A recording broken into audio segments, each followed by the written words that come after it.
எல்லாத்துக்கும் காலை வணக்கங்க. இன்றைக்கி நம்ம இப்போ சீக்கிரமாக தண்ணி போட்டு விடலாம் அப்படின்னு சொல்லிட்டு சீக்கிரமாக எப்போவுமே 7 மணிக்கு தான் வருவேன். இன்னைக்கு சீக்கிரமாக வந்தாச்சு. நெல்லுக்கெல்லாம் தண்ணி போட்டு விட்டுட்டு பால் கறந்துட்டு போயிடலான்ட்டு மோட்ரு போட்டு விட்டாச்சு. தண்ணி பாஞ்சிட்டு அந்த பக்கம் போய் திருப்பி விட்டுறலாம். இப்போ சோளத்துக்கு தண்ணி வேணுமானு பார்த்துட்டு வரலாங்க.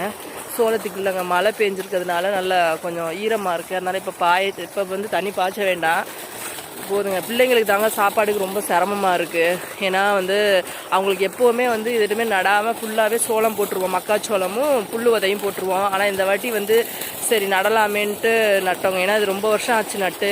நாங்கள் வயலுக்கு 25 வருஷம் ஆச்சுங்க. 25 இப்போ தாங்க நான் ஃபஸ்ட்டு வந்ததுக்கப்புறம் இப்போ தாங்க நட்டுருக்கோம். அதனால் சரி கொஞ்சம் நடலாமே அப்படின்ட்டு நட்டோம். ஆனால் பிள்ளைங்களுக்கு சாப்பாடுக்கு சிரமமாக இருக்குது. அதான் சரி பார்த்துக்குவோம். அது வரைக்கும் வைக்கல் தான் போட்டுக்கிட்டு இருக்குது, பார்த்துக்குவோங்க. சரிங்க, சரி மணி ஆச்சு.